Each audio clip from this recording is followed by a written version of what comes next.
Muy buenos días, jóvenes. Bienvenidos al programa académico virtual de la Academia Duni.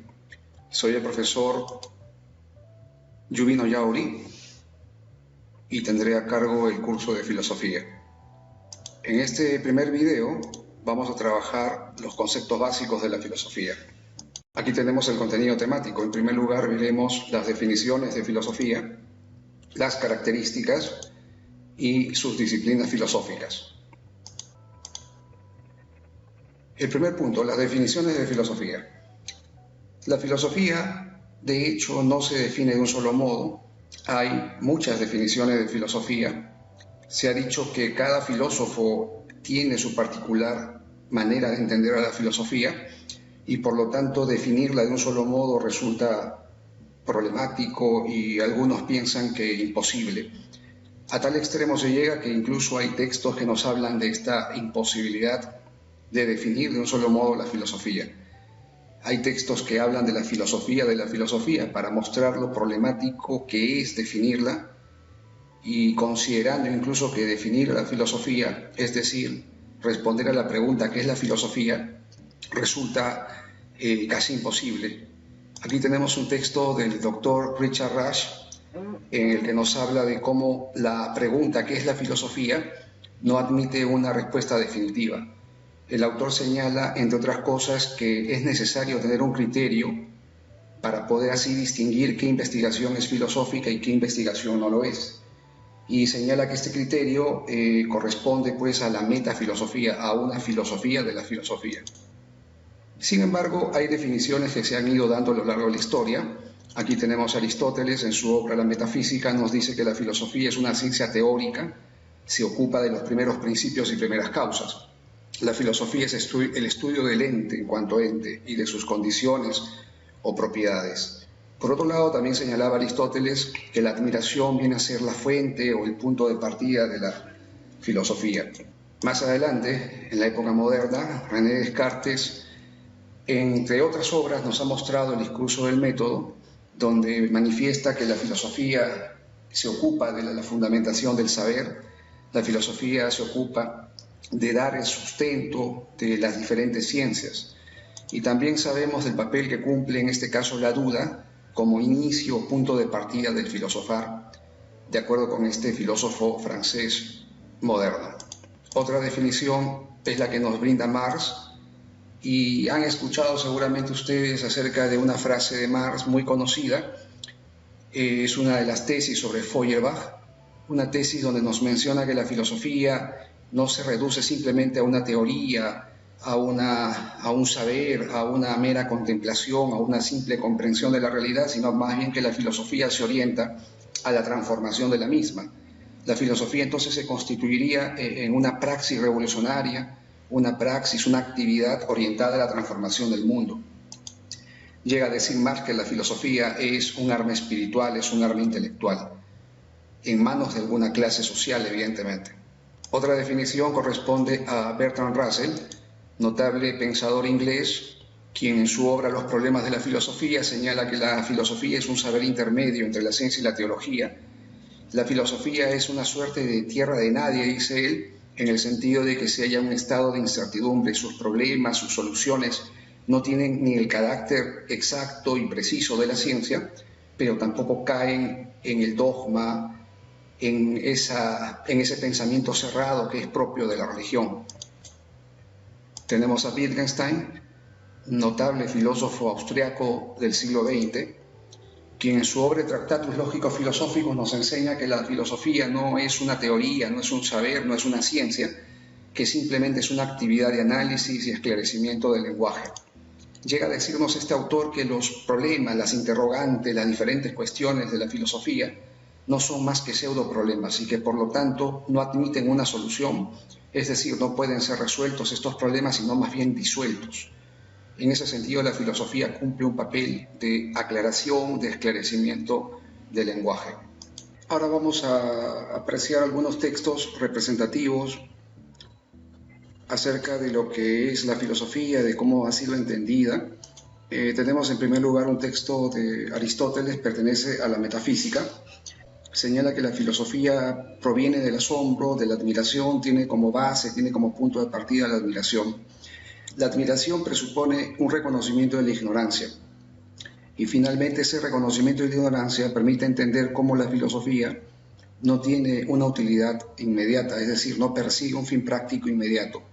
La filosofía representa una especie de huir de la ignorancia, una fuga de la ignorancia. Entonces, los que buscan el saber, los filósofos, lo hacen en vista del conocimiento y no por una utilidad concreta. Acá tenemos algunos textos de Wittgenstein, un fragmento del Tractatus y otro de Investigaciones filosóficas. En el primer texto podemos encontrar cómo el autor entiende la filosofía. No es una ciencia, dice él, no es ninguna de las ciencias. La filosofía es una actividad, señala él, no es una doctrina, no es una teoría. Señala que una obra filosófica consta principalmente de aclaraciones, por lo tanto el resultado de la filosofía no son plantear enunciados, proponer tesis filosóficas, sino más bien clarificar, esclarecer estas proposiciones. Y en el segundo fragmento encontramos cómo la filosofía, según este autor, es una lucha, es un batallar contra el embrujo que el lenguaje ejerce sobre nuestro pensamiento. Señala que la filosofía tiene como trabajo principal el esclarecer entonces el lenguaje para que de esa manera nuestro entendimiento pueda librarse de los encantamientos, de los embrujos que este lenguaje le impone. Características de la filosofía. Aquí podemos apreciar cómo la filosofía puede distinguirse claramente de otros productos, de otras manifestaciones de la cultura, de la ciencia, de la religión o del arte. La filosofía posee estas características, estas propiedades, de acuerdo con diferentes puntos de vista: totalizadora, radical, racional, problemática y crítica. El saber filosófico pretende abarcar todo lo que existe, la totalidad de lo que existe, no se restringe a una área determinada o a un aspecto particular de la realidad. En ese sentido podemos distinguirla de la ciencia, del conocimiento científico, que justamente se dedica y se desarrolla en función de delimitar su objeto de estudio, su campo de estudio, haciéndose cada vez más particular, más específico, mientras que la filosofía se caracterizaría más bien por su mirada totalizadora de la realidad. El saber filosófico también es radical, ya que busca determinar, establecer los fundamentos, los principios, las raíces de la realidad. Esto lo podemos apreciar en el pensamiento de los primeros filósofos, de los presocráticos, de los milesios, por decirlo así, y su investigación acerca del arjé o principio del cosmos. También podemos apreciarlo en esta metáfora de Descartes, el árbol del saber, donde Descartes ubica la filosofía primera como la raíz de dicho árbol, siendo otras ciencias particulares el tronco, las ramas, etc. En ese sentido la filosofía es radical. Otra característica importante de la filosofía, del ejercicio filosófico, es que éste se orienta a establecer argumentos coherentes, argumentos que sean establecidos sobre la base de criterios lógicos. En ese sentido podemos distinguir a la filosofía de la religión, que se sustenta en la fe, y del arte, que se sustentaría más bien en la sensibilidad. Ambas experiencias distintas y distantes de los criterios lógicos o racionales. En ese sentido la filosofía es racional. La filosofía es básicamente una práctica argumentativa. La actitud filosófica analiza rigurosamente cualquier tesis, cualquier supuesto. La filosofía de algún modo descompone los temas, los objetos hacia los cuales se vuelca, destruye, deconstruye, como dirían algunos autores en tiempos recientes. Eso significa que no admite criterios de autoridad, dogmas, verdades absolutas, definitivas o incuestionables. Ahí tenemos como ejemplo la obra de Immanuel Kant con relación a la razón en su uso teórico y práctico. O también al pensamiento de Nietzsche, pensamiento demoledor, destructivo, como se puede decir, con respecto a las diversas manifestaciones de la cultura occidental. En ese sentido, la filosofía es crítica. La actitud filosófica implica también cuestionamiento, formulación de interrogantes. Más que respuestas, la filosofía pretende plantear problemas. La actitud filosófica es una actitud básicamente que consta de planteamiento de problemas. La filosofía hace interrogantes con respecto a los diversos aspectos, diferentes campos de la realidad. En ese sentido, podemos poner como ejemplo estas preguntas fundamentales para la filosofía, preguntas que han sido abordadas a lo largo de su desarrollo histórico por diferentes autores, diferentes corrientes. ¿Por qué hay ser y no nada? ¿Podemos conocer la realidad? ¿Tiene sentido la vida humana? Por ello se dice que la filosofía es problemática. Aquí tenemos un texto de Gadamer, extraído de la obra La razón en la época de la ciencia. Aquí dice el autor que la filosofía no es una ciencia como las llamadas ciencias positivas. Señala que la filosofía se ocupa del todo. Como decíamos anteriormente, la filosofía se caracteriza por ser totalizadora. Pero señala también algo interesante, que ese todo del que se ocupa la filosofía, solo la filosofía, no es la unión, no es la sumatoria de las partes. En ese sentido, lo que estudia la filosofía, el todo, la totalidad, es una idea que supera las posibilidades finitas del conocimiento. Y en ese sentido no puede ser conocido en forma científica.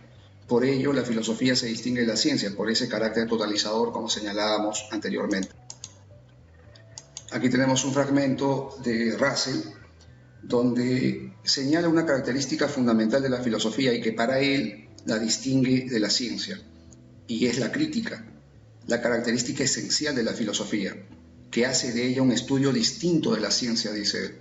La filosofía lo que hace es examinar los principios, los presupuestos que empleamos en las ciencias y también en la vida diaria, en la vida cotidiana, investigando las incongruencias, las incoherencias que suelen encontrarse en esos presupuestos. Y la filosofía solamente aceptaría principios, supuestos, cuando tras la investigación, el análisis de estos mismos, no aparezcan razones para poder rechazarlos. Aquí sería interesante que identifiques qué características de la filosofía podemos hallar aquí. Disciplinas filosóficas. La filosofía tiene diversas disciplinas. Vamos a examinar las más importantes. Tenemos la disciplina denominada ontología, del griego ontos, que se traduce como ser, como ente, lo que es. Y esta disciplina justamente investiga el fundamento, las determinaciones del ser, de la realidad. Uno de los clásicos problemas de la filosofía ha sido justamente fundamentar la realidad, establecer cuál es su fundamento, su determinación última. Y aquí podemos decir que hay dos grandes visiones, dos grandes concepciones ante la pregunta ¿qué determina la realidad? Tenemos por un lado al materialismo, por otro al idealismo. La nociología, del griego gnosis, que se traduce normalmente como conocimiento. Decimos que la nociología estudia entonces los temas y problemas relativos al conocimiento en general. La posibilidad del conocimiento, el origen del conocimiento y el problema también de la esencia, el problema de la verdad, que están vinculados directamente con el conocimiento. ¿Cuál es la fuente del conocimiento? Sería una pregunta interesante. La epistemología investiga los temas y problemas relativos al conocimiento científico, se concentra en la ciencia, investiga, reflexiona, problematiza acerca del fundamento, la estructura lógica, el desarrollo de la ciencia. ¿Cuándo un enunciado es científico? Es lo que algunos llaman el problema de la demarcación, es decir, un enunciado, una tesis, ¿cómo sabemos que es científica? ¿Cómo distinguimos a una tesis científica de una tesis que no lo es? La axiología, de axios, que significa lo que vale, lo valioso, investiga la naturaleza y el fundamento del valor. Nos hacemos preguntas como, por ejemplo, ¿por qué vale un objeto? ¿De qué depende su valor? ¿Qué determina su valor? ¿Somos nosotros quienes damos valor a las cosas o son las cosas las que ya tienen valor y nosotros simplemente las apreciamos, las estimamos, es decir, las valoramos justamente por eso? ¿Un objeto vale porque me agrada o me agrada porque vale? En esta pregunta se puede apreciar cuál es la determinación última, si es el objeto o si es el sujeto. La ética del griego ethos, que se traduce como costumbre, como hábito. Esta disciplina se encarga de ver los problemas concernientes a la moral, al bien, al deber también. Por ejemplo, nos podemos preguntar qué determina que un acto sea bueno, cuándo un acto es bueno, de qué depende la corrección moral de un acto.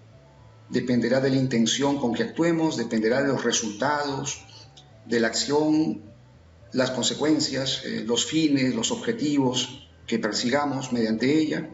Esas son interrogantes de tipo ético. También tenemos esta disciplina muy importante, central para muchos, que es la antropología filosófica. Antropos se traduce como hombre, entonces esta disciplina se encarga de investigar el origen, la naturaleza, el sentido de la vida humana. ¿Qué distingue al hombre de los demás seres? ¿Cuál es el lugar, el puesto que ocupa el ser humano en el conjunto de la realidad? La filosofía política reflexiona, problematiza acerca del poder, el Estado, la ciudadanía, conceptos fundamentales en cuanto a lo que son organizaciones sociales, cómo dirigir la sociedad, cómo administrar la sociedad. ¿Cuál es la naturaleza de la política? ¿Cuál es el fundamento de la política? El poder en que se sustenta, de dónde deriva, de dónde emana el poder. ¿Qué es el poder, entre otras palabras? ¿Cuál es la mejor forma de gobierno? También ha sido una pregunta muy discutida dentro de la llamada filosofía política. Aquí tenemos un texto de Hannah Arendt, de su libro Los orígenes del totalitarismo, un clásico de la filosofía política. Aquí la autora señala que los movimientos totalitarios, aquí se está refiriendo a los regímenes del bolchevismo soviético y del nazismo alemán, señala que los movimientos totalitarios son organizaciones de masas de individuos atomizados e aislados. Señala que una característica central de estas organizaciones políticas es la lealtad total, irrestricta, incondicional e inalterable del miembro de dichos movimientos. Esta exigencia es formulada por los dirigentes de los movimientos totalitarios incluso antes de la llegada al poder, y es anterior usualmente a la organización total del país bajo su dominio. Y señala finalmente que se deduce esa lealtad absoluta, incondicional, de esta creencia de que su organización va a abarcar a toda la humanidad a su debido tiempo. Para finalizar, los invito a apreciar un video referido a 3 películas en cuya trama podrás encontrar alguna problemática filosófica. Nos vemos en el próximo video. Cine y filosofía. Matrix, película de culto en el género de la ciencia ficción. Escrita y dirigida por las hermanas Wachowski, esta película aborda una problemática de carácter ontológico, la pregunta por el ser, la pregunta por la realidad. ¿Qué es lo real?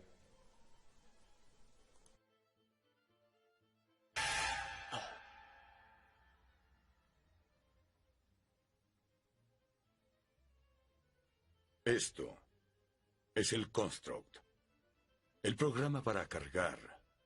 Podemos cargar todo desde ropa, equipo, armas, entrenamientos simulados, todo lo que se necesite.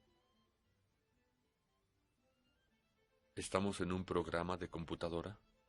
¿Está tan difícil de creer? Tu ropa es diferente, los cables de tus brazos y cabeza no están. Tu cabello cambió. Tu apariencia es lo que llamamos una imagen residual. Es la proyección mental de tu ser digital. ¿Esto no es la realidad? ¿Qué es real? ¿Podrías definir real? Si te refieres a lo que puedes sentir, puedes oler, puedes probar y ver, real son simples señales eléctricas que interpreta tu cerebro. Y este es el mundo que conoces. El mundo como era a finales del siglo XX. Ahora existe solo como parte de una simulación neurointeractiva que llamamos Matrix. Yo, Robot. Otro de los clásicos de la ciencia ficción, basada en una novela de Isaac Asimov. Esta película aborda una problemática antropológica. Plantea la clásica pregunta por el hombre. ¿Qué es el hombre? ¿Qué lo hace ser lo que es? ¿Y este gesto qué significa? Cuando entraste, cuando viste al otro humano, ¿qué significa? Gesto de confianza. Es cosa de humanos. No lo entenderías. Mi padre intentó enseñarme emociones humanas y son difíciles. ¿Hablas de tu creador? Sí. ¿Por qué lo mataste? Yo no maté al Dr. Lanning. ¿Por qué te ocultaste en la escena del crimen? Tenía miedo. Los robots no sienten miedo. No pueden sentir. No les da hambre, no duermen. Yo sí. Incluso he soñado también. Los seres humanos sueñan, robot. Incluso los perros sueñan, pero tú no, tú solo eres una máquina. Una imitación de la vida. ¿Puedes componer una sinfonía? ¿Acaso puedes convertir un lienzo en una hermosa obra maestra? ¿Tú sí?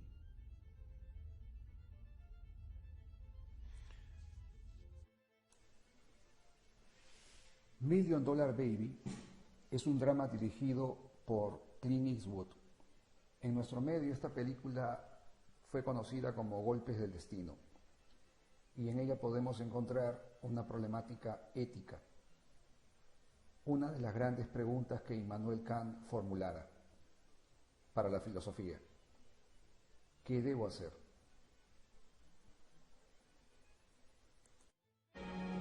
Papá me decía que peleé para estar en el mundo. Y ahora peleo por salir.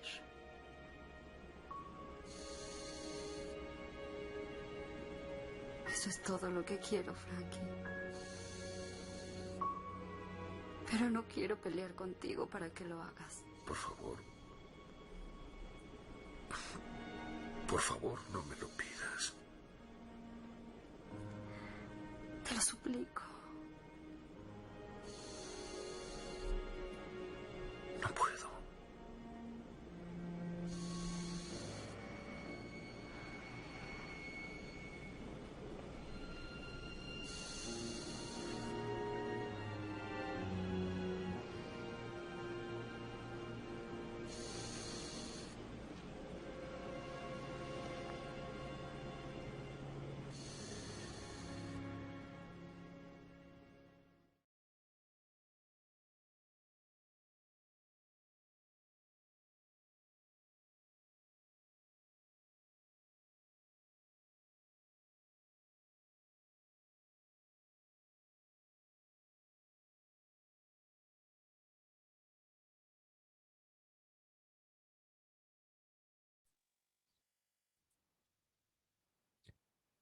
Jóvenes, ahora vamos a trabajar la parte práctica de la primera semana del curso de filosofía.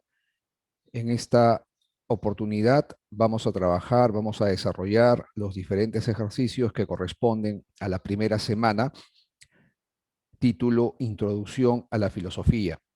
Como vieron en la parte teórica, en esta semana se han trabajado temas, subtemas correspondientes a la filosofía en general. Hemos visto definiciones de filosofía, hemos visto características de la filosofía, las disciplinas filosóficas. Hemos trabajado también con lecturas, con textos, dado que así es como el examen de San Marcos, el examen DECO, nos exige, nos demanda en estos tiempos. Sabemos que las preguntas de examen de admisión de San Marcos en nuestro curso comprende textos, análisis de textos, también incluye preguntas contextualizadas y eso es lo que a partir de ahora vamos a trabajar. Vamos con la primera pregunta.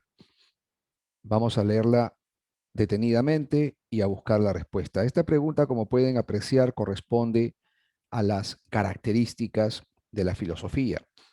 La actitud filosófica, qué características tiene, cuáles son sus rasgos fundamentales. En la filosofía interesan más las preguntas que las respuestas. Por eso la actitud filosófica se caracteriza básicamente por ser. Muy bien, analicemos cada una de las alternativas. La actitud filosófica se caracteriza básicamente por ser pragmática. ¿Qué significa pragmática?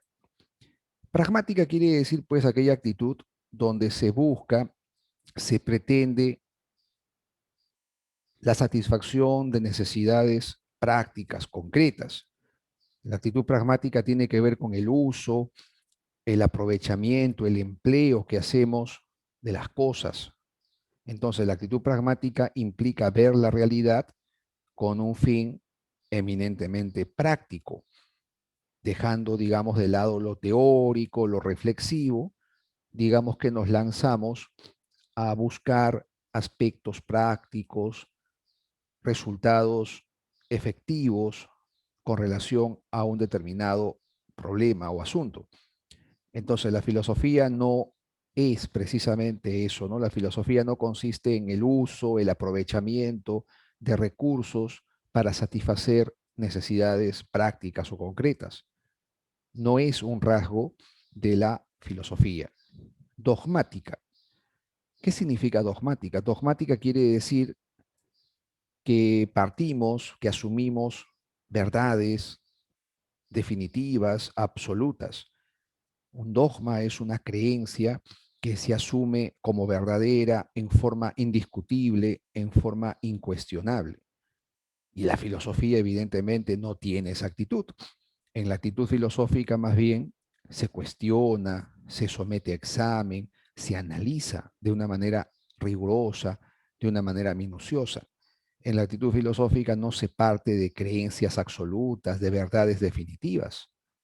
La filosofía, digamos así, en su reflexión, en su investigación, no admite dogmas. Por lo tanto, no puede ser pues la actitud filosófica dogmática. Selectiva. Cuando hablamos de selectiva, nos referimos pues a aquella propiedad por la cual se elige, se escoge un sector de una realidad, digamos así, amplia, ¿no? La realidad en general no la estudiamos, digamos así, como un todo, de manera íntegra.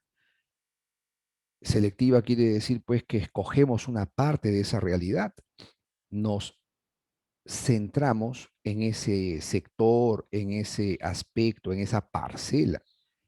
Y la selectividad sería más bien un rasgo de la actitud científica. Es en la investigación científica donde se selecciona, se escoge una parte o un sector de la realidad para estudiarlo, para investigarlo.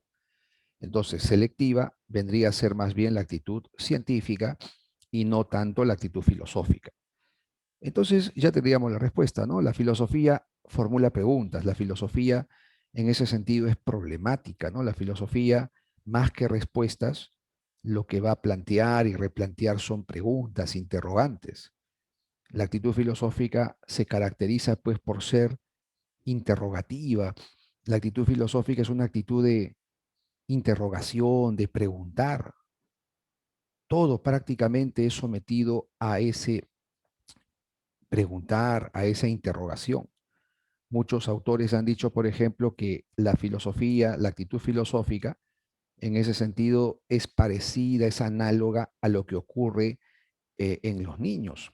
Sabemos que los niños tienen esta, a cierta edad, evidentemente, tienen esta actitud de interrogar, de preguntar acerca de todo.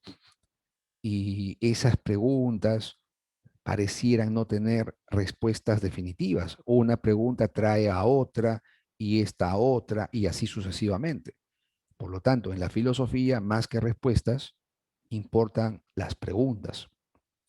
Por eso decimos que la clave sería la C, ¿no es cierto? La actitud filosófica es problemática. Esa sería una característica fundamental de la actitud filosófica. el ser problemática. Es una actitud de permanente interrogación, de permanente formulación y reformulación de preguntas. Muy bien, esa sería la primera pregunta. Vamos a la segunda. Esta es una pregunta contextualizada. Como pueden ver, te ponen un caso, una situación, y a partir de ella nos piden que determinemos alguna característica, algún rasgo, ¿no es cierto?, que encontramos en dicha situación. Leamos. Gustavo, médico cirujano, considera que su profesión debe ser complementada por una reflexión filosófica.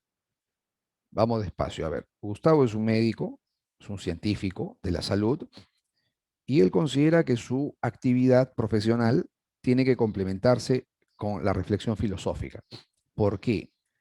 Los médicos realizan sus investigaciones ateniéndose a los datos que le proporciona la experiencia, mientras que la filosofía se interesa sobre todo por el rasgo esencial que caracteriza la condición humana. Rasgo esencial que caracteriza la condición humana. Con respecto a estas afirmaciones, podemos sostener que la investigación médica, o sea, científica, es, mientras que la investigación filosófica es. A ver, acá nos están pidiendo dos rasgos, ¿no es cierto? Un rasgo correspondiente a la ciencia, en este caso, sería una característica, un rasgo fundamental de la investigación científica. Entendemos que la medicina, pues, es una ciencia, o sea, que este personaje aquí mencionado practica la ciencia, desarrolla la ciencia, investiga científicamente. Entonces debemos encontrar una característica que corresponda al conocimiento científico. Y por otro lado, nos piden una característica de la investigación filosófica. ¿Cuáles serían esas características que en el texto se menciona? La respuesta estaría aquí. Los médicos, los científicos, realizan sus investigaciones ateniéndose a los datos que le proporciona la experiencia. ¿No es cierto? Ese sería el rasgo. ¿Qué término utilizaríamos cuando nos atenemos, nos limitamos a los datos de la experiencia? El término de experiencia en griego se dice empeireia. Si decimos experiencia, decimos empeireia. De ahí viene la palabra empírico, ¿no es cierto? A partir de esa cita, entonces podríamos hablar de la investigación científica médica como una investigación empírica. ¿Por qué? Porque un médico, para poder diagnosticar, para poder evaluar un cuadro clínico, digamos, para determinar alguna enfermedad, alguna dolencia, pues el médico tiene que valerse de datos empíricos. La temperatura del paciente, la presión arterial, qué sé yo, el ritmo cardíaco, los niveles de oxigenación, en fin, ¿no? Diferentes datos que son empíricos, datos que tienen que ver con la experiencia. El médico no puede sentarse, cerrar los ojos, aislarse de todo y dedicarse al pensamiento puro, a una simple especulación. Sería imposible para un médico diagnosticar la enfermedad de un paciente solo especulando, solo reflexionando, ¿no? El médico tiene que recoger datos empíricos acerca del paciente para poder determinar qué es lo que tiene, lo que aqueja al mismo. Entonces, la primera expresión sería empírica, ¿no es cierto? La investigación médica es empírica, se atiene a los datos de la experiencia. Pero nos decía que este médico quiere complementar sus actividades científicas con una reflexión filosófica. ¿Por qué? Porque dice que la filosofía le interesa sobre todo porque la filosofía ve el rasgo esencial.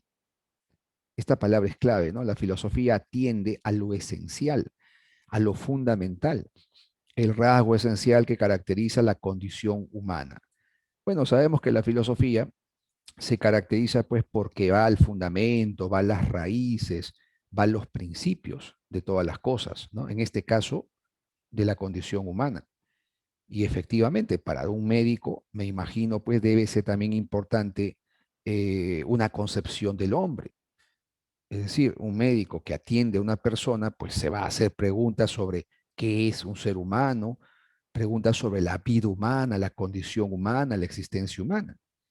Es decir, esta reflexión acerca del hombre está involucrada pues en la actividad de un médico, ¿no? Un médico atiende a seres humanos. Un médico, digamos que busca preservar la vida humana. Un médico trataría de evitar la muerte, por así decirlo. Entonces, las preguntas filosóficas son también aquí muy importantes, ¿no? Las preguntas, las reflexiones filosóficas atraviesan la práctica del médico, ya que tiene que enfrentarse pues a qué es el ser humano, qué es la vida humana, la muerte, qué representa, qué significado tiene. Pero acá nos dice que la filosofía busca el rasgo esencial, ¿no? El rasgo fundamental. ¿Qué característica de la filosofía nos indica que ésta va a los fundamentos, va a los principios, va a las raíces? Radical, ¿no es cierto? Hemos visto que la filosofía se caracteriza por ser, en ese sentido, radical. Entonces la clave ya estaría, ¿no es cierto? La investigación médica sería empírica, se atiene a los datos de la experiencia y la filosofía sería en este sentido radical, porque va a lo fundamental, va a los principios, va a las raíces, a lo esencial. Entonces tendríamos nuestra clave en esta pregunta número 2, que sería la A, ¿no es cierto? Empírica y radical. Al atenerse a los datos que le proporciona la experiencia, la ciencia es un saber empírico. En cambio, los saberes filosóficos están interesados sobre todo por la esencia o raíz de las cosas. Radical viene de raíz, ¿no? Entendiendo raíz en el sentido pues de fundamento, principio o esencias. Muy bien, tenemos la pregunta 2, vámonos a la pregunta número 3.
Muy bien.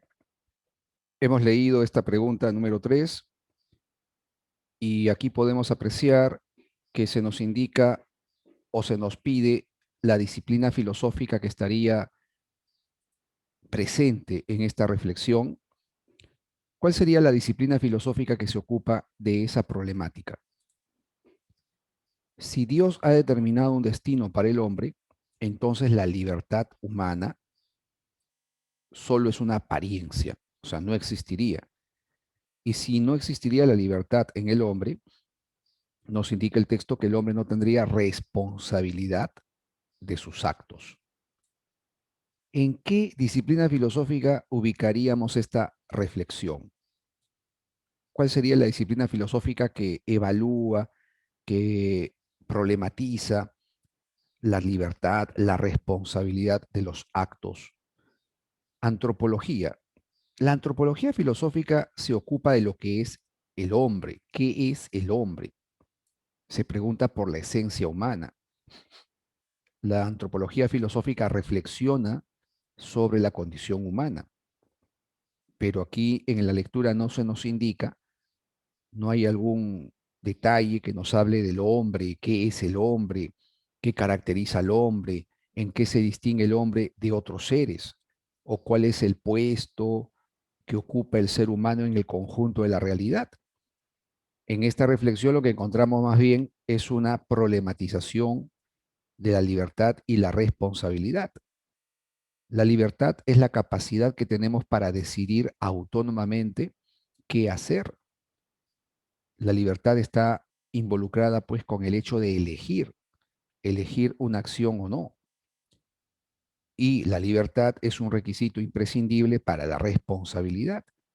Solo quien actúa libremente es responsable de sus actos, ¿no es cierto?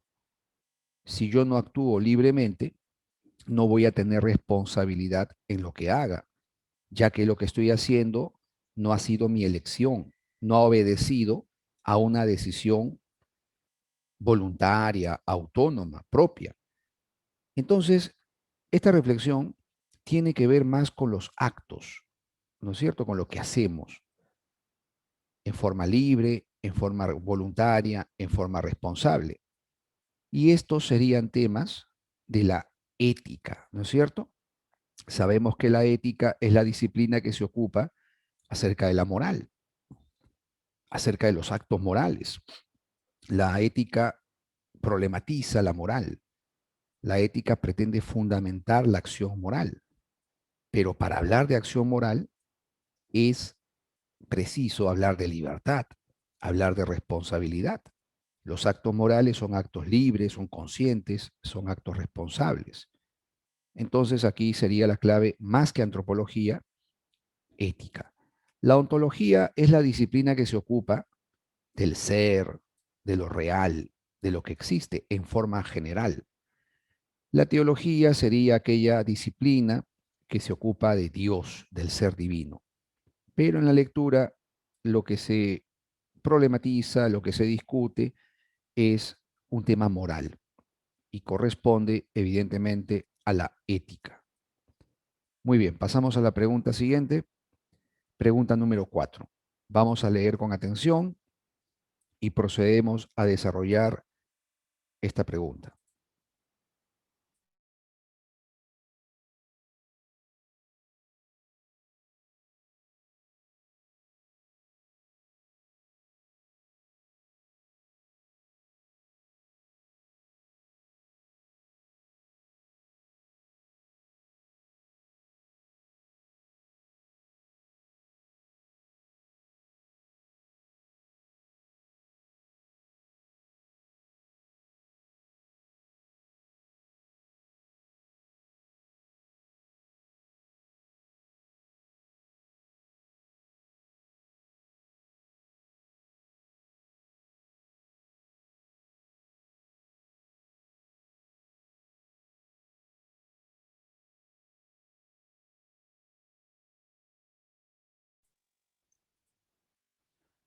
Muy bien, seguimos con disciplinas filosóficas, ¿no es cierto? Ustedes saben que la filosofía tiene diversas disciplinas, cada una de ellas se ocupa de reflexionar, de discutir acerca de determinados aspectos, determinados elementos o sectores de la realidad.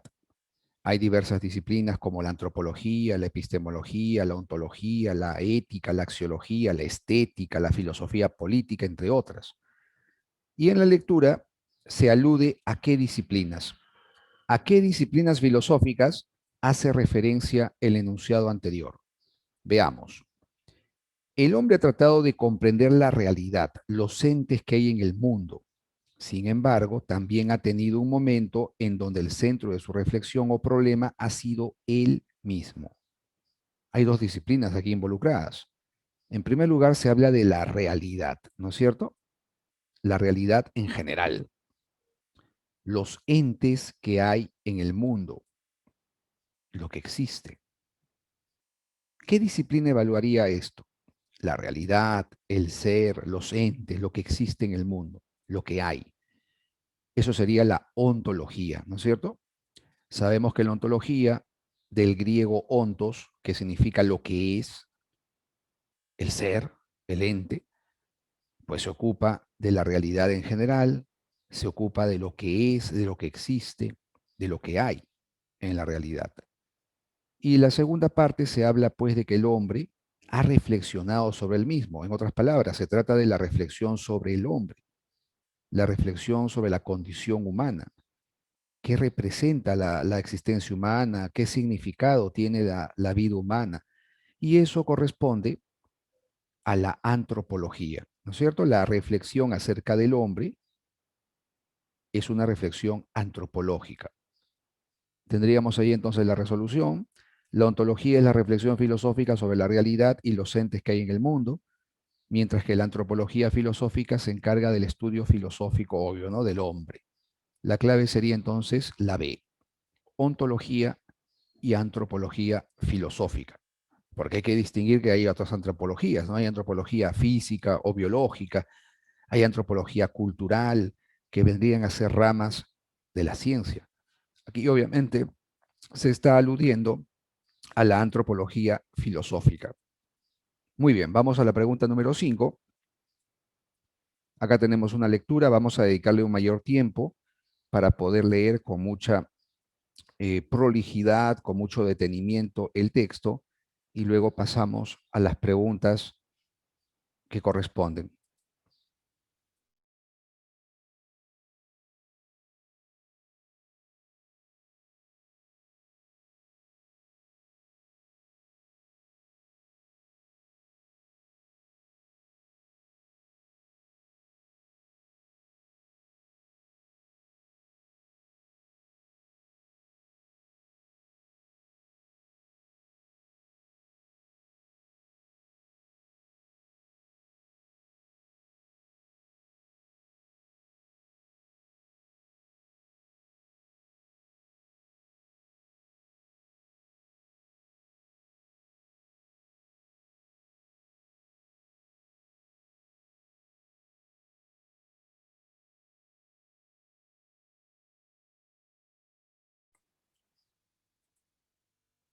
Muy bien.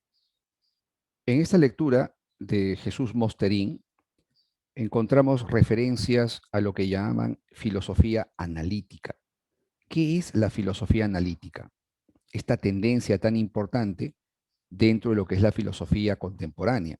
La filosofía más reciente tiene como una de sus ramas más importantes a la filosofía analítica. Hay una tradición analítica en la filosofía.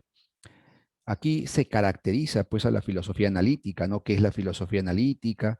¿De qué manera opera? ¿De qué manera obra un filósofo analítico? ¿Qué es lo que pretende el filósofo analítico?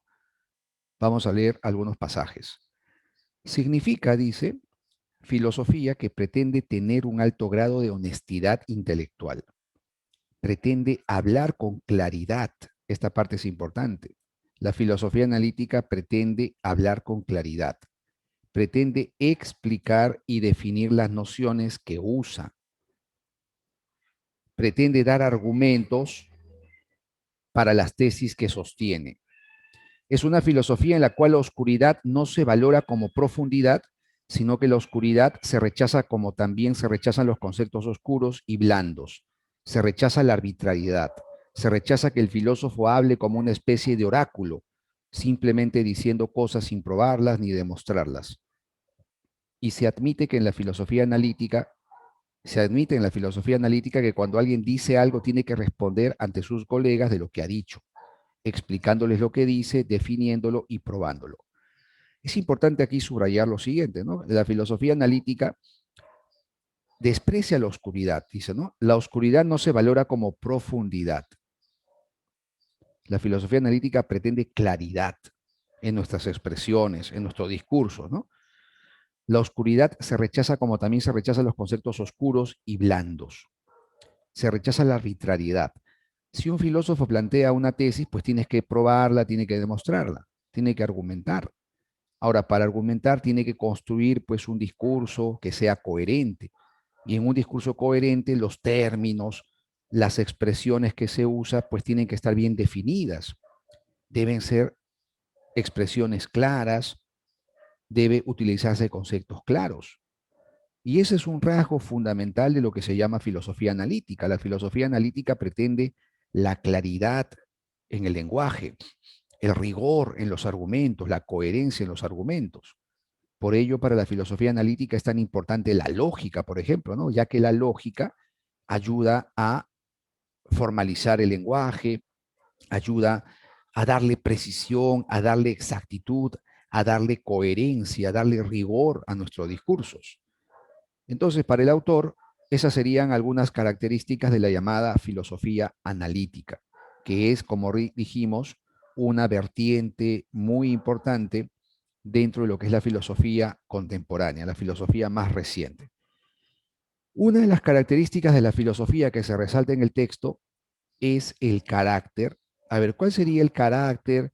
Uno de los rasgos que muestra la filosofía de acuerdo con la lectura, ¿no? Lo que llaman filosofía analítica. ¿Cuál sería un rasgo fundamental? Radical dijimos que significa que va a los fundamentos, va a los principios, va a las esencias. Y no se ha mencionado ese rasgo fundamental. Especulativo quiere decir pues que la filosofía reflexiona sin necesariamente atenerse a los datos empíricos, ¿no? La filosofía es una reflexión fundamentalmente teórica. Especular quiere decir reflexionar, pensar, meditar, sin una referencia directa a la realidad empírica. Trascendental quiere decir que va más allá de la experiencia. La filosofía se llama trascendental cuando trasciende, o sea, va más allá, sobrepasa los límites de la experiencia. Y tampoco se ha mencionado ello en el texto. Lo que el autor señala es que la filosofía tiene un papel de aclaración, ¿no es cierto?, de análisis. Por eso se llama filosofía analítica, porque realiza un análisis de nuestro discurso, de nuestro lenguaje, de nuestros argumentos. Y el término analizar implica pues crítica, ¿no es cierto? Decimos que la filosofía es crítica porque la filosofía analiza de manera rigurosa. La filosofía, cualquier tesis, la somete a un examen minucioso. Y es lo que la lectura nos ha dicho, ¿no? El filósofo no debe hablar como un oráculo. ¿Qué quiere decir hablar como un oráculo, no? Hablar en forma oscura, hablar de manera casi ininteligible, ¿no? Emplear ese estilo abstruso. La filosofía analítica está en contra de esos estilos del filosofar oscuro, abstruso, prácticamente incomprensible. La filosofía analítica cuestiona aquellos planteamientos que tienen un lenguaje bastante oscuro, enredado, intrincado, laberíntico. Más bien la filosofía analítica opta, toma como alternativa la claridad, la precisión, la exactitud en el lenguaje. Y entonces tendría un carácter crítico, ¿no es cierto? En ese sentido, cuestiona, critica, analiza. Muy bien, pregunta número 5, vamos a la pregunta número 6. Señale lo correcto sobre la filosofía analítica, de acuerdo con la lectura. A ver, ¿cuál sería el enunciado correcto? ¿Valora los conceptos oscuros? No. Definitivamente esto es más bien lo contrario. ¿Resalta la retórica? Tampoco, ¿no? El filósofo no debe hablar oscuro, no debe llenarse de palabras de significados confusos, ambiguos, ¿no? Expresiones prácticamente incomprensibles. Rechaza que la filosofía hable como oráculo, dice, ¿no? De manera enigmática, de manera oscura. Apuesta por el verificacionismo. No se ha mencionado esta expresión, que también es importante dentro de la filosofía analítica, dentro de ciertos sectores de la filosofía analítica se habla de eso, ¿no? La verificación como un criterio del significado, del sentido del lenguaje. Eso se va a ver más adelante, ¿no? Cuando trabajemos básicamente autores como Wittgenstein en la filosofía analítica, el Círculo de Viena, que también tiene esa tradición analítica del lenguaje, el empleo importante de la lógica. Y este criterio de verificación es muy importante en la filosofía analítica pero no se ha mencionado en el texto, ¿no? El término verificación, el concepto de verificación, permite demarcar la ciencia y la filosofía. Lo vamos a ver más adelante. El verificacionismo es esta tendencia que sostiene como criterio demarcatorio entre la ciencia y la filosofía, es decir, el criterio para separar, para distinguir ciencia y filosofía, enunciados científicos y enunciados filosóficos, a la verificación. Pero no se menciona en el texto. En el texto lo que se ha mencionado es que la filosofía analítica rechaza lo que es la especulación, ¿no es cierto? Rechaza lo que es el lenguaje oscuro, un lenguaje que no tenga claridad, que no tenga precisión, que no tenga rigor. Entonces la clave en esta pregunta número 6 sería la A, ¿no es cierto? Rechazar la especulación filosófica. La filosofía analítica dice, pretende hablar con claridad, pretende explicar y definir las nociones que usa, pretende dar argumentos para las tesis que sostiene. Wittgenstein, por ejemplo, que es considerado como uno de los grandes filósofos analíticos, pensaba pues que la filosofía tradicional, la filosofía, entre comillas, normal, lo que ha hecho es violentar al lenguaje, ¿no? Wittgenstein decía que la filosofía, los problemas filosóficos, en realidad surgen por el mal uso del lenguaje, por una mala comprensión del lenguaje. La filosofía, según este autor Wittgenstein, no sería más que una actividad esclarecedora, aclaratoria, crítica del lenguaje, de lo que decimos, ¿no? Entonces la clave aquí sería la A. Hay un rechazo a lo que es esa filosofía tradicional, especulativa, puramente teórica, retórica, que emplea constantemente términos oscuros, confusos, argumentos que se ven entonces empobrecidos por la vaguedad, la oscuridad. Bien, ya está la pregunta 6, vámonos a la pregunta número 7 y 8. Acá tenemos otra lectura. Vamos a leer con calma, detenidamente, vamos a dedicarle unos minutitos y pasamos a la resolución.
Muy bien.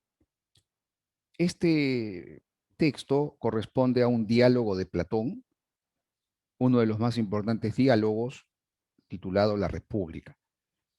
Aquí encontramos un diálogo, una interacción entre dos personajes, Sócrates y Glaucón.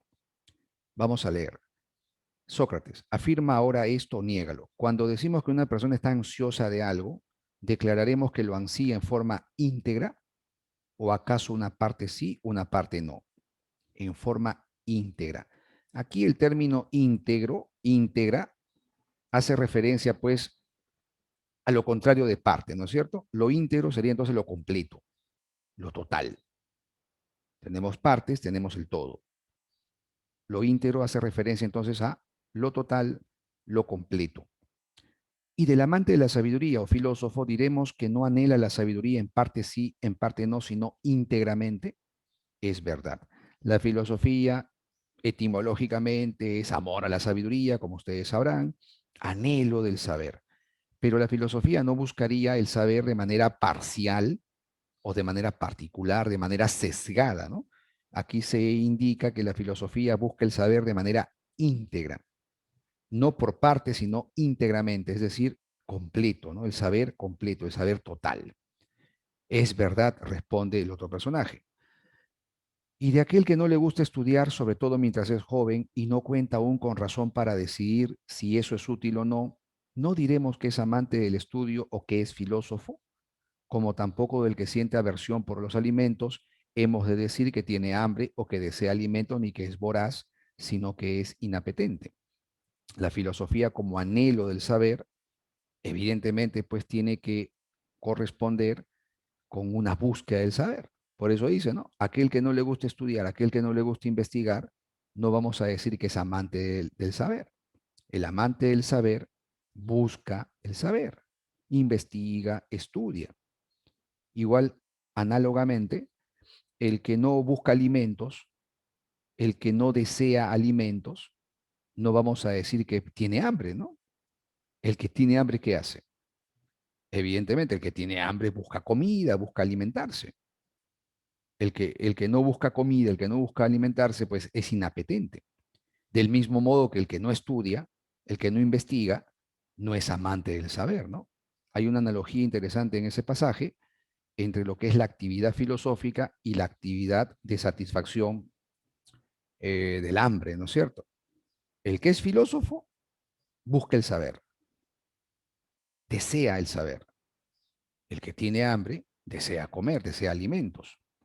Muy bien. Y al final dice, en cuanto a aquel que está rápidamente dispuesto a gustar de todo estudio y marchar con alegría a aprender, sin darse nunca por harto, ojo, sin darse nunca por harto, a este con justicia lo llamaremos filósofo. Importante, ¿no? El filósofo tiene anhelo de saber, tiene un deseo de sabiduría que no se satisface, ¿no? Es como aquella persona que de repente tiene mucha hambre y cualquier cosa que coma, cualquier alimento que reciba no lo satisface, no se da nunca por harto. Esto implicaría entonces que la búsqueda del saber es una búsqueda incesante. La filosofía sería una permanente, una interminable, incesante búsqueda del saber. El filósofo es el que busca el saber y nunca se da por satisfecho. No se da nunca, como dice, por harto. Busca el saber, investiga, reflexiona, estudia y nunca terminaría esa actividad de satisfacer su necesidad, su deseo, su anhelo de sabiduría. Y finalmente dice el otro personaje, pues en este caso tendrías mucha gente muy extraña. Entonces ya tendríamos aquí algunas características de lo que representa el filósofo. Acá nos muestran rasgos fundamentales de quien pueda ser considerado como filósofo. La lectura nos informa que el filósofo, el amante de la sabiduría, a ver, ¿qué marcaríamos aquí? Desprecia los conocimientos absolutos, el filósofo aprecia el conocimiento, busca el conocimiento. No se habla de conocimientos absolutos de la realidad, ¿no? Ansía hablar correctamente acerca de sus creencias, no se ha hablado de creencias tampoco, se ha hablado de sabiduría, se ha hablado de una sabiduría íntegra, ¿recuerdan? Se habló de un conocimiento, un saber, no por parte, sino íntegro, ¿no? En forma total. Tiene un moderado deseo, es un deseo moderado, limitado. Se ha indicado más bien que es un deseo que nunca puede ser satisfecho. O sea, el filósofo desea la sabiduría, anhela el saber y nunca se da por satisfecho, nunca se da por harto, decía. Tampoco sería la B, ¿no es cierto? La A es la que más corresponde. Nunca se siente satisfecho en el proceso de conocer. O sea que la filosofía busca el saber y nunca se va a dar por satisfecha en ese proceso, en ese camino de buscar la sabiduría. El filósofo es el que ama el saber, no es el que ya tiene el saber, ¿no? No es el que ya posee el saber, es el que está detrás, el que está anhelando, deseando el saber. Con lo cual, la clave sería la A, entonces. Muy bien, vamos a la pregunta número 8. Hemos visto esta palabra en el texto, ¿no? ¿Qué significado, qué acepción tiene la palabra íntegra en el texto? El término íntegro se entiende como completo aquí, ¿no es cierto? Pleno, total, completo. Esa sería la acepción que tiene este término dentro de la lectura. En el pasaje donde indicaba que el filósofo, el que ama el saber, busca el saber, desea el saber, pero no por partes, no de manera parcial, sino de manera íntegra, decía, ¿no? Íntegramente, o sea, en forma completa, en forma total, plena, cabal. Muy bien, entonces tenemos la pregunta 8, avanzamos con la pregunta número 9. Otra pregunta sobre disciplinas filosóficas, en este caso nos están preguntando sobre la ética. La ética que estudia. A ver, ¿cuál sería uno de los temas que investiga la ética? La naturaleza de los valores, esto correspondería a la axiología, ¿no es cierto? La A corresponde a una reflexión axiológica, el estudio del valor. La naturaleza o esencia innata del hombre, eso correspondería a la antropología filosófica. Tenemos la axiología en la A, tenemos la antropología filosófica en la B. Veracidad de las estructuras de las teorías científicas. Sabemos que las teorías científicas, la ciencia, el conocimiento científico, la lógica de la investigación científica corresponde a una disciplina llamada epistemología. Acá nos preguntan por la ética. Universalidad de las reglas de la formación ciudadana. Alguna vez vino una pregunta parecida en examen de admisión, ¿no? Reglas de formación ciudadana. Cuando hablamos de reglas, hablamos de normas, ¿no es cierto? Hablar de normas es hablar de estas directivas, estos lineamientos que buscan regular la conducta humana, que buscan regular nuestras acciones. Y sabemos que la ética estudia la moral. La moral tiene que ver con normas, tiene que ver con reglas de comportamiento. ¿Qué debo hacer? ¿Qué no debo hacer?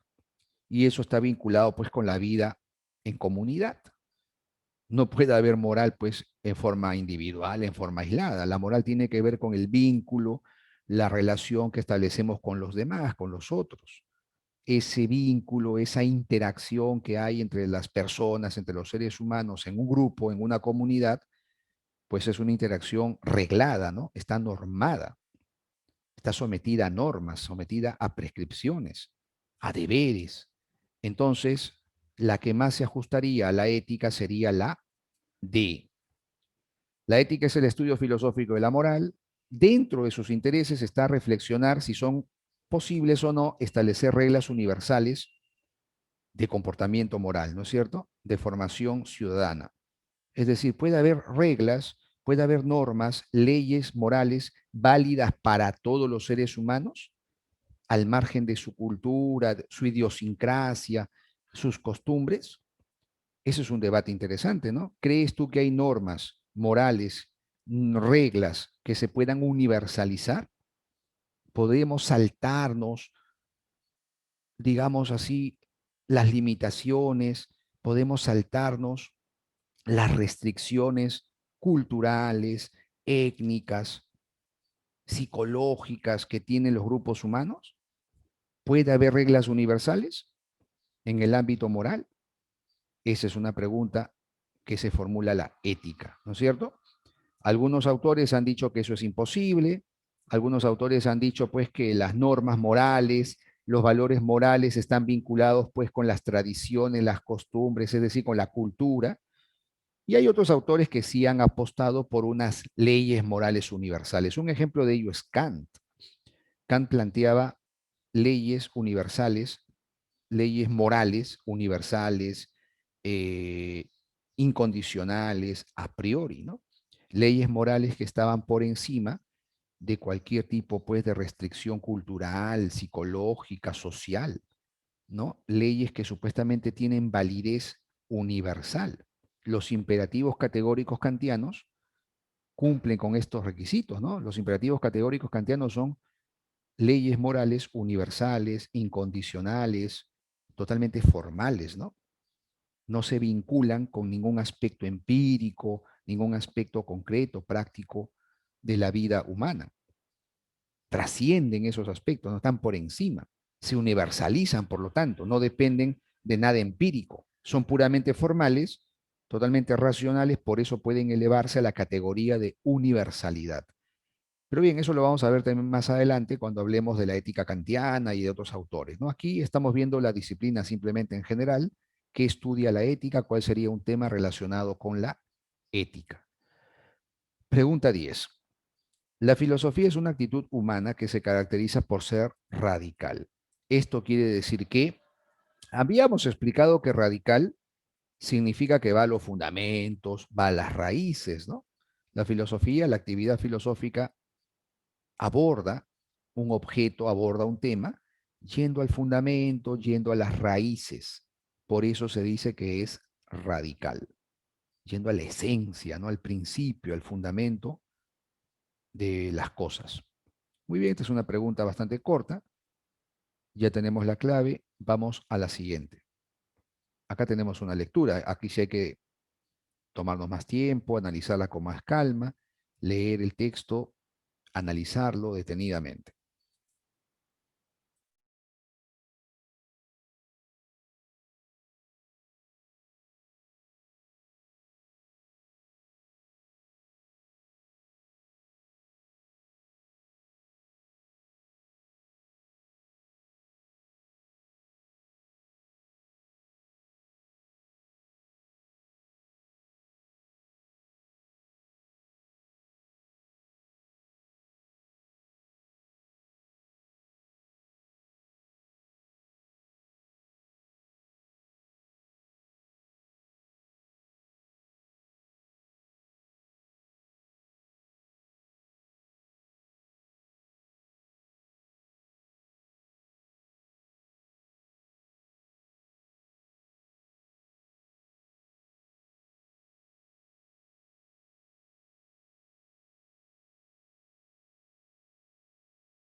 Muy bien, vamos a proceder a la lectura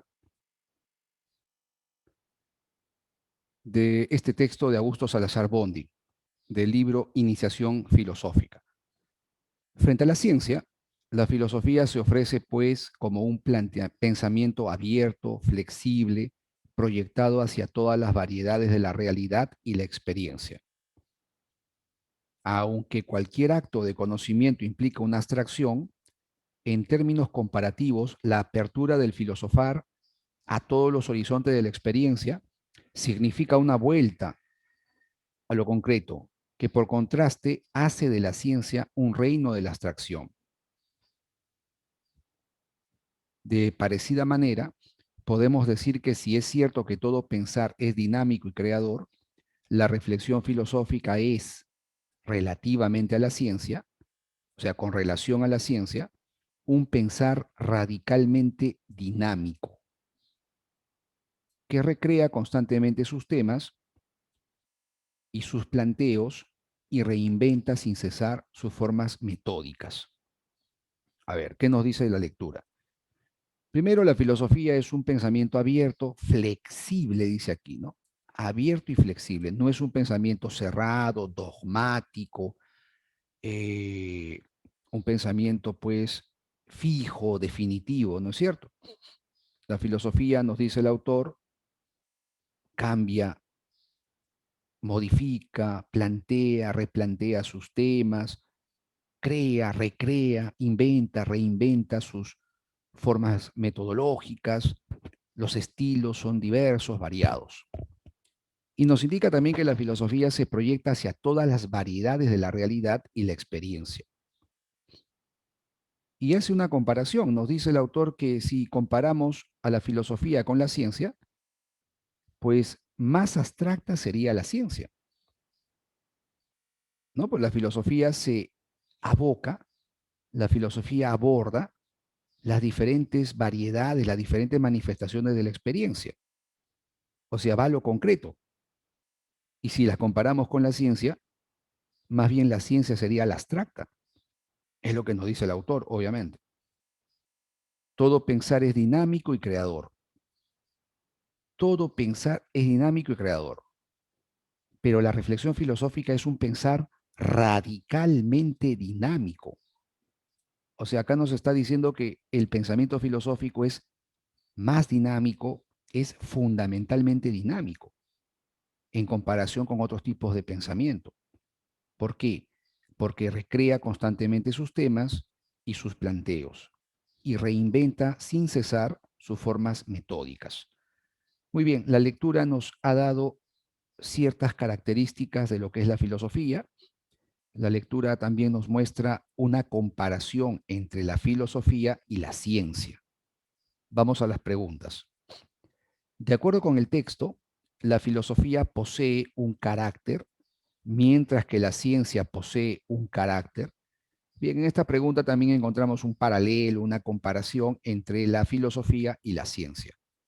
¿Cuáles serían las características correspondientes a la filosofía y a la ciencia? ¿Qué marcaríamos? A ver. La filosofía es metódica, empírica, experimental, totalizadora.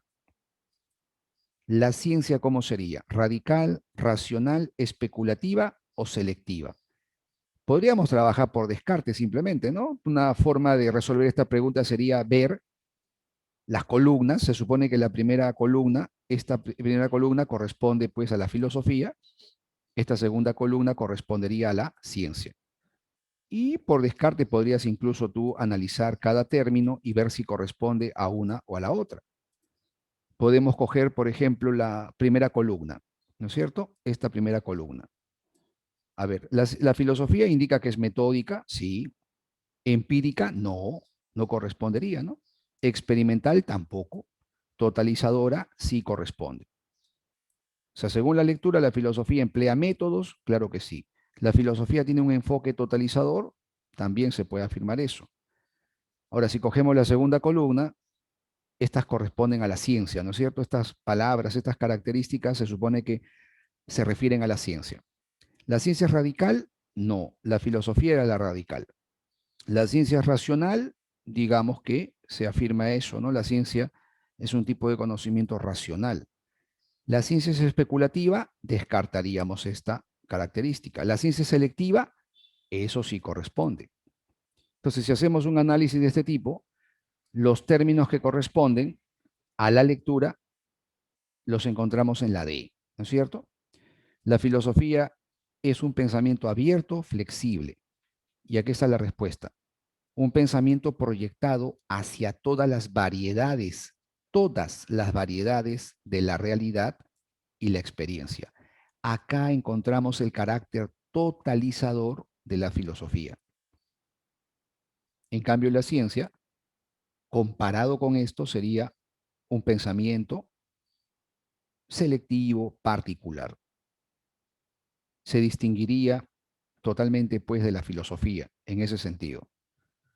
Muy bien, vámonos a la pregunta número 12. Según la lectura, a diferencia de la ciencia, la posibilidad de renovar su temática y sus métodos por parte de la filosofía, ¿qué implica? A ver, ¿qué nos decía la lectura? El hecho de que la filosofía pueda renovar, ¿no es cierto? ¿Recuerdan? Vamos a la lectura de nuevo. Lo encontrábamos aquí. La reflexión filosófica es relativamente a la ciencia, en comparación con la ciencia, un pensar radicalmente dinámico. El autor nos había dicho que todo pensar es dinámico y creador, pero la filosofía es radicalmente dinámico porque recrea constantemente sus temas y sus tesis y reinventa sin cesar sus formas metódicas. Por lo tanto, la expresión que se ajusta a la lectura sería su radical dinamismo. Todo pensar es dinámico y creador. Sin embargo, la reflexión filosófica es un pensar radicalmente dinámico. No hay tesis definitivas. Tú sabes que en filosofía una tesis es cuestionada, es criticada por un autor, este autor plantea otra tesis y esta nueva tesis vuelve a ser criticada, cuestionada y así sin cesar. Igualmente pasa con los estilos, con los métodos filosóficos. A lo largo de la historia de la filosofía podemos apreciar cómo un filósofo muestra un estilo, un método de filosofar, otro autor lo varía, lo cambia, lo modifica, y podríamos afirmar que eso no tiene término, ¿no? Nadie podría afirmar que hoy ya se ha llegado pues a la cúspide, a un punto muerto, a un punto definitivo. Hemos llegado al cierre de la reflexión filosófica. La reflexión filosófica, como dice el autor, es abierta, ¿no es cierto? Es abierta, es flexible, dinámica, radicalmente dinámica, cambiante, variable. Está constantemente modificándose, revisándose. Y eso se caracteriza como un radical dinamismo. Bien, vámonos a las últimas preguntas. Acá tenemos otra lectura extraída de la Crítica de la Razón Pura de Immanuel Kant. Vamos a leer con calma y procedemos a resolver estas últimas preguntas.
Muy bien.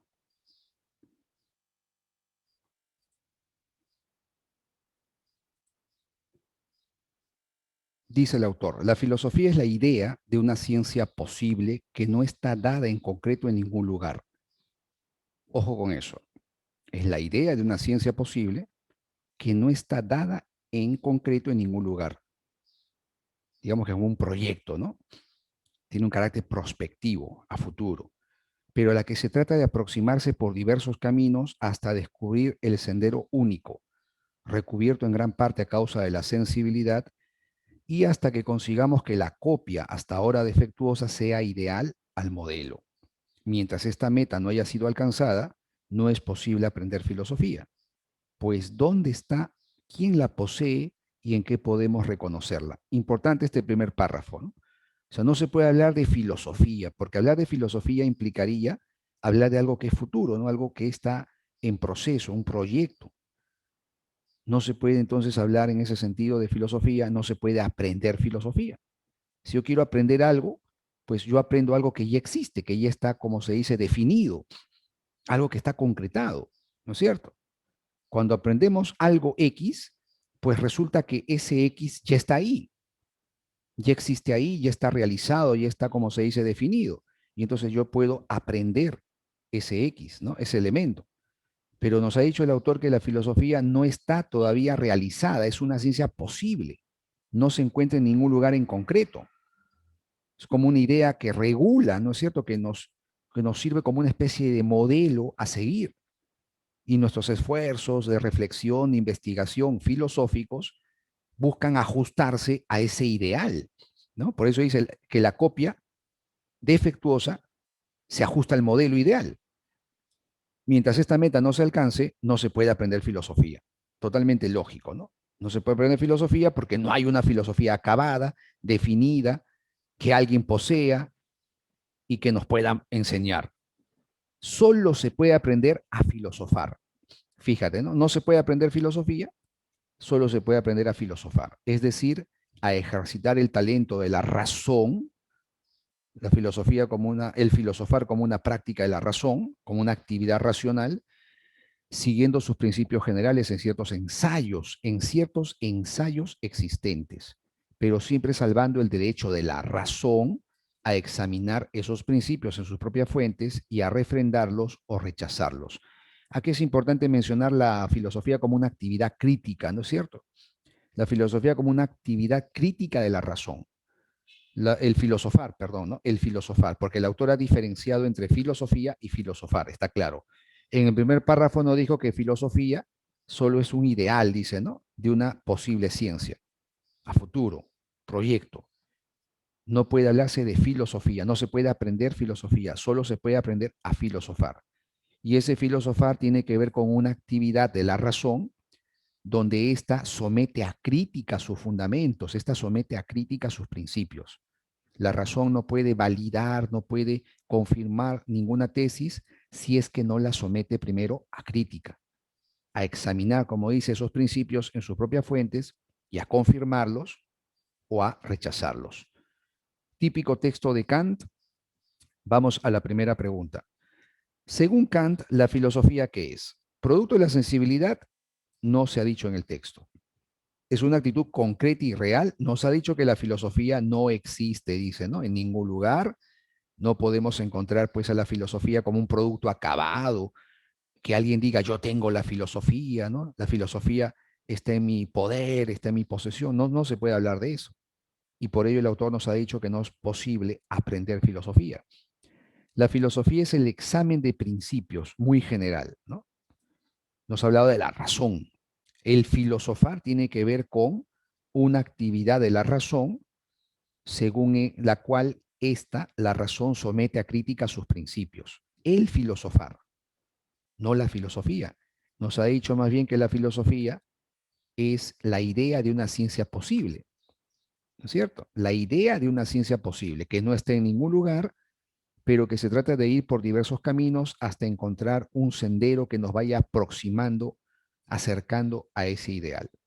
Entonces se deduce que la filosofía para el autor es un proyecto que tiene que realizarse, ¿no? No es una realidad ya consumada, acabada, definida, sino que es solo un proyecto. La clave sería entonces la A, en esta pregunta número 13. Muy bien, muy interesante la lectura, como pueden ver.